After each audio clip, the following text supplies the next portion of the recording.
बातें बताते हैं, उनकी उदारता, उनकी करुणा, उनके मधुर स्वरूप की चर्चा करते हैं। और देखते ही देखते यह रोग संक्रामक हो गया और गुरुकुल के सारे दैत्य बालक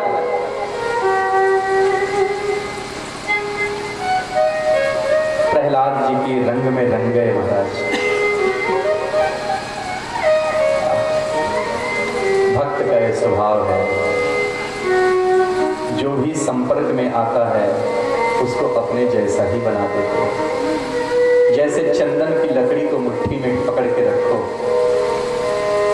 चंदन को पृथक कर दो, तुम्हारी मुट्ठी महकती रहेगी बहुत समय तक। कोई सुगंधित पुष्प हाथ में ले लो, हस्त तुम्हारा महकता रहेगा बहुत समय तक, त्याग कर देने के बाद भी। ऐसे ही जो संत का संग करता है उसका जीवन महक जाता है, प्रसन्नता से भर जाता है। प्रहलाद जी पुनः घर आए हैं। पिताजी ने फिर पूछा, अब क्या सीखा? कुछ सुंदर विद्या सीखी? प्रहलाद जी कहते हैं, पिताजी हाँ, सर्वश्रेष्ठ यही है, जीवन का परम फल यही है, अकारण करुणा वर्णालय श्री हरि के चरणों में प्रेम हो जाए बस।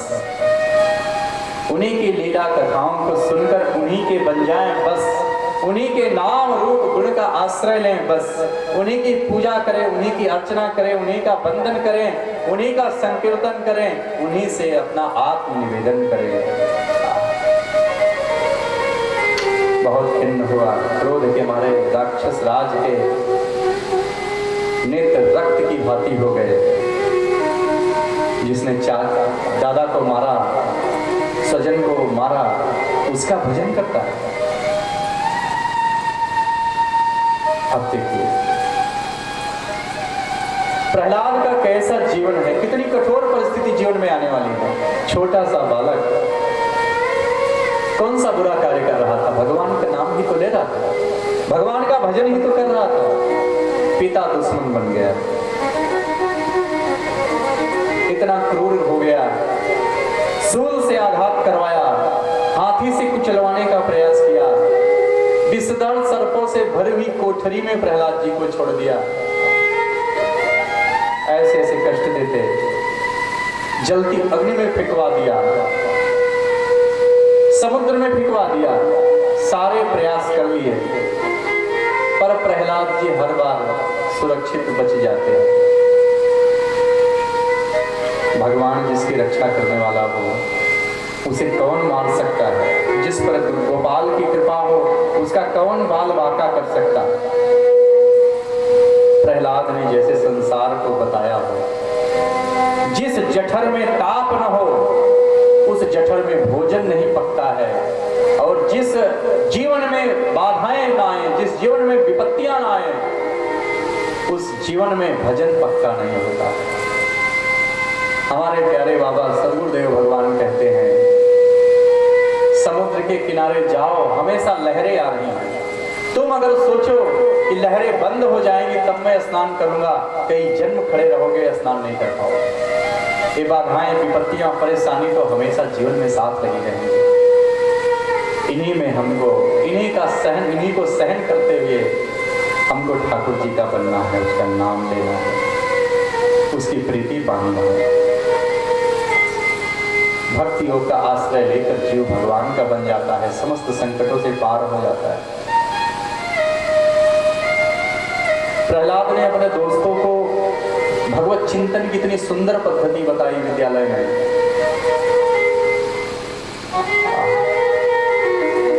कहते हैं भगवान की लीला सुनोगे, जैसे आप लोग सुन रहे हैं, भगवान की लीला कथा सुनोगे तो भगवान में स्वाभाविक प्रेम जागृत होगा। अभी कल से कन्हैया आएगा तो देखना कैसी कैसी लीला करेगा। तो जब उसकी लीला को सुनोगे ना तो मन चंचल हो जाएगा और ये सोचोगे कि कभी मैं कैसे करता, वृंदावन चलता, या सपने में भी कभी कृष्ण आ जाते हमारे और ऐसी लीला मेरे साथ भी होती, घटित होता, मैं भी कृतार्थ होता। ऐसा चिंतन जीव करने लगता है, प्रेम से भर जाता है, रोम रोम खिल जाता है, कंठ गदगद हो जाता है। कभी हंसता है, कभी रोता है, कभी नाचता है। संसार वाले समझते हैं पागल हो गया है, पर उस पागल के आनंद को कौन समझ सकता है? उसको तो कोई विरक्त साधु संत वैष्णव प्रेमी रसिक ही समझ सकते हैं। प्रेम लक्षणा भक्ति उसके जीवन में प्रकट हो जाती है, भगवान में तन्मय रहता है। कोई शिकायत नहीं, भक्त कोई शिकायत नहीं करता भगवान से, हर परिस्थिति को स्वीकार करता है, उसी की इच्छा का अनुमोदन करता है। प्रहलाद जी से इतनी सुंदर सी छोटा सा बालक है, जरा देखिए, नाना प्रकार से मारने का प्रयास करते हैं हिरण्यकशिपु, प्रहलाद मरते नहीं। बहन है हिरण्यकशिपु की होलिका, कहती भैया चिंता न करो, मैं इस बालक को मार दूंगी, एक कुल का कलंक बन गया है। कल चिता सजाओ, इसको गोद में लेकर बैठूंगी। अग्नि की मैंने आराधना की थी, मुझे वरदान प्राप्त है, जलूंगी नहीं, ये जल जाएगा, मैं बच जाऊंगी, तुम्हारा काम भी पूरा हो जाएगा, किसी की कोई हानि भी नहीं होगी। अगले दिन बड़ी भारी चिता लगाई गई, होलिका लेकर गोद में प्रहलाद जी को बैठी, अद्भुत ठाकुर जी की लीला हुई। लकड़ी जली, होलिका जली, और प्रहलाद जी धूल राख छाड़ते हुए अग्नि से बाहर निकल आए। भगवान के भक्त के लिए अग्नि भी शीतल हो गई। ऐसी सुंदर लीला भगवान करते हैं। अब तो राक्षस राज बहुत क्रोधित होता है, सभा में बुलाया, तलवार निकाली और कहा देख आज मैं तेरा वध करूंगा, बुला अपने हरि को, रक्षा करे तेरी, मैं देखता हूं कहां है तेरा जगदीश्वर। प्रहलाद नेत्रों में जल भरा है, निर्भय है, भक्त निर्भय होता है। किस चीज का भाव है, किस चीज का डर है? जब अपना सर्वस्व ठाकुर जी को दे दिया तो डरने की क्या जरूरत है? मारे तो मर जाओ, रक्षा करे तो बच जाओ। भक्त निर्भय होता है। प्रहलाद कहते हैं कहां नहीं है मेरे जगदीश, कण कण में समाये है मेरे प्रभु, सर्वव्यापक है।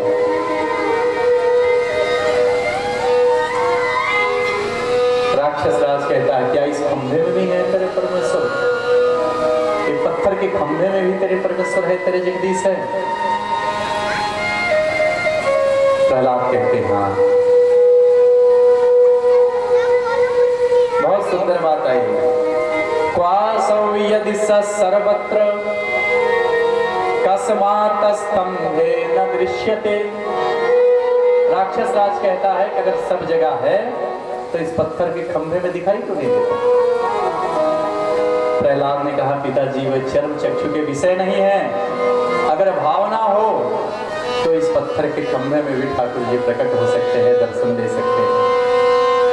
जैसे मंदिर से पर्दा हटता है तो भगवान के दर्शन हो जाते हैं, वैसे जब मन से माया का पर्दा हटता है तो साक्षात ठाकुर जी के दर्शन हो जाते हैं। ये अनुभव की बात है। कहते हैं क्रोधित होकर राक्षस राज ने उस खंभे में एक जोर का घूसा प्रहार करता है, बड़ी भयंकर ध्वनि हुई और कहते हैं जैसा खंभा एक साथ फटा, जैसे शब्द भेदी अनंत राशि तेज प्रकट हुआ हो, उस खंभे के भीतर से अपनी इस वाणी को सत्य सिद्ध करते हुए कि मैं कण कण में निवास करता हूँ, हिरण्यकश्यप के उद्धार के लिए, अपने भक्त की रक्षा के लिए भगवान नृसिंह प्रकट हुए हैं। बोलिए नृसिंह भगवान, अलौकिक स्वरूप है प्रभु का, सिर सिंह का है, धड़ मनुष्य का है, बड़ा भयंकर स्वरूप है, विकराल दाढ़े, लपलपाती जिह्वा, ऐसा लगता है तीनों लोगों को आज निगल जाएंगे महाराज। क्रोध ऐसा भयंकर करते हैं, भगवान को क्रोध कभी नहीं आता, भगवान को क्रोध आता है केवल अपने भक्त की रक्षा करने पर। जब उसके भक्त को कोई प्रताड़ित करता है, पीड़ित करता है, दुखी करता है, तब ठाकुर जी क्रोधित होते हैं और कहते हैं खेल ही खेल में नृसिंह भगवान ने हिरण्यकश्यप को पकड़ लिया संध्या का समय है, गोधूली की बेला है। महल के द्वार पर बैठकर अपनी जंघा पर रखकर हिरण्याकश्यप के कलेजे को फाड़ देते अपने नाखूनों से, उसकी हथेलियों को निकालकर अपने गले में लपेट लेते हैं। भगवान का प्यारा नाम हुआ अंत्रमाली। बोलिए अंत्रमाली भगवान की जय। हिरण्याकश्यप के उद्धार के बाद भी भगवान का क्रोध शांत नहीं होता। सारे देव, सारे लोकपाल भयभीत है। लगता है आज प्रलय होकर रहेगी। ब्रह्मा, शिव, इंद्र, अग्नि, अरुण, वरुण, ऋषि, पितर, सिद्ध, चारण सारे भगवान की स्तुति करते हैं। भगवान का क्रोध शांत नहीं होता। कहते हैं सबने देखा, विचार किया, जिस भक्त की रक्षा के लिए भगवान ने ये स्वरूप बनाया है, उस भक्त को भगवान के सन्मुख करो तो शायद भगवान शांत हो जाए, उनका क्रोध शांत हो जाए। कहते सबने प्यारे प्रहलाद को, छोटे से बालक प्यारे प्रहलाद को नृसिंह भगवान के आगे भेज दिया। और प्रहलाद जाकर भगवान के आगे साष्टांग लेट गए, दंडवत करते। अपने प्यारे भक्त को देखा भगवान ने, क्रोध निवृत्त हो गया, प्रेम से भरकर अपने भक्त को कलेजे से लगा दिया। कहते अपने गोद में बैठाकर भगवान नृसिंह प्रहलाद को अपनी जिह्वा से चाटने लगे। ऐसा प्रेम कभी स्वजनों को भी भगवान ने नहीं किया, कभी देवताओं को भी नहीं किया, कभी सिद्धों को भी नहीं किया। अनंत अवतार भगवान ने लिए, ऐसी प्रीति नहीं की किसी से जैसी प्रीति आज प्रहलाद के प्रति भगवान प्रदर्शित करते हैं, जिह्वा से चाटते हैं। भक्त और भगवान के प्रेम संबंध की कथा नैन ही नैन में चल रही, नेत्रों में ही चल रही है। भगवान भक्त को निहारते हैं, भक्त निहाल होकर भगवान को निहारता है। भगवान नृसिंह करुणा में डूब गए।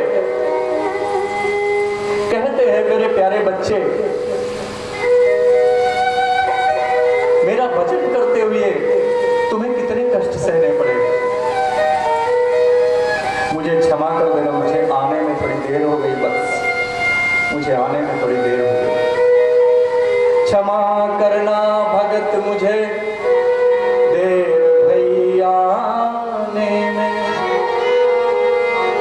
कहते मुझे इस मेरे विकराल स्वरूप को देखकर सब डरते हैं, तुझे डर नहीं लगता? प्रहलाद कहते हैं ठाकुर जी, मैं आपका हूं, आप हमारे हैं, मुझे आपसे भय कैसा? मैं डरता हूं तो आपकी माया से डरता हूं। मेरी इंद्रियां मुझे अपने अपने विषयों की तरफ खींचती है, कहीं मुझे पतन के मार्ग पर न ले जाए, इसलिए मुझे डर लगता है। संसार से मुझे डर लगता है, आपसे डरने की कौन सी बात है? मैं आपका हूं, आप हमारे हैं। जो जीव भगवान से इस प्रकार का निर्मल संबंध स्थापित करता है, सदैव उसका जीवन आनंद में रहता है, आनंद में बीतता है और अंत में वो ठाकुर जी की चरण शरण प्राप्त करता है। भगवान की कृपा मिले तो किस बात की आवश्यकता है जीवन में? भगवान ने कहा मेरा मन कर रहा है तुझे मैं सर्वस्व अपना दे दूं, मांग ले मुझसे कुछ। 5 वर्ष का बच्चा भगवान से मांगता है, क्या मांगता है? जरा तुलना करना, हम लोग 10, 20, 50, 80 साल के हो गए, भगवान से क्या मांगते हैं, और ये 5 वर्ष का बालक प्रहलाद भगवान से क्या कामना करता है? इसके चरित्र से हमें सीख लेनी चाहिए। हमारे प्यारे प्रहलाद कहते हैं, हे ठाकुर, अगर कुछ मुझे देना चाहते हैं, यदि राशि समय कामा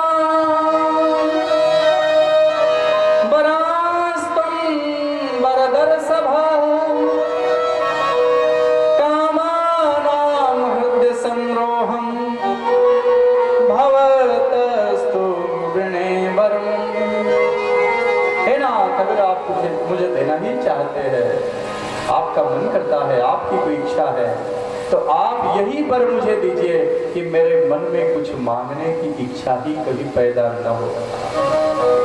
ये निष्काम था।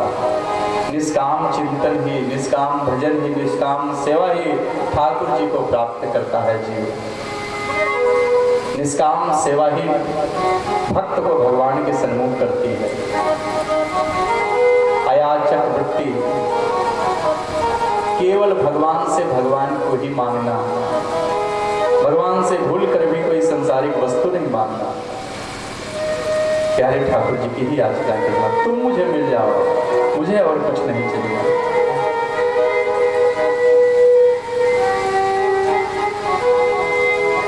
राधा रानी से, बिहारी जी से यही कामना करना सब लोग, हे युगल सरकार आप हमको मिल जाओ, आप हमारे बन जाओ और मुझे कोई वस्तु नहीं चाहिए, मेरा सर्वस्व नष्ट हो जाए पर आप मेरे अपने बन जाओ, मेरे अपने बन जाओ। ऐसी निष्कपट शुद्ध निष्काम कामना, ऐसी इच्छा, ऐसा भाव भक्त और भगवान को एक में कर देता है, एक में कर देता है। सीखने का चरित्र, 5 साल का बच्चा भगवान से कुछ नहीं मांगता, यही मांगता है कि हमारे भीतर कुछ मांगने की इच्छा न पैदा हो। हमें देखते ही देखते सीख दे जाता है। हम जाते हैं 5 रुपया का फूल, 10 रुपया का चिनिया बादाम लेके चढ़ाएंगे ठाकुर जी को और 10 लाख का लिस्ट पेश कर देंगे।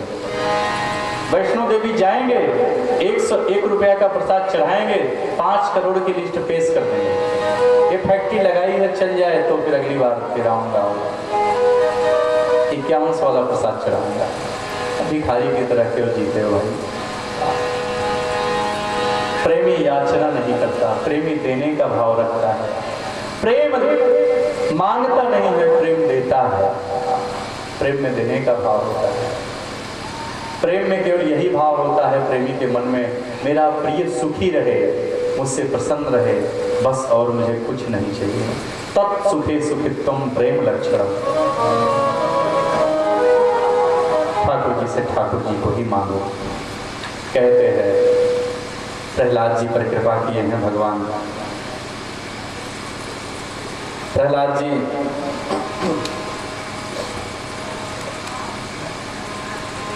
बहुत काल तक, यद्यपि इच्छा नहीं है किंतु बहुत काल तक धर्मपूर्वक प्रजा पालन करते हैं और ठाकुर जी की परम प्रीति को प्राप्त करते हुए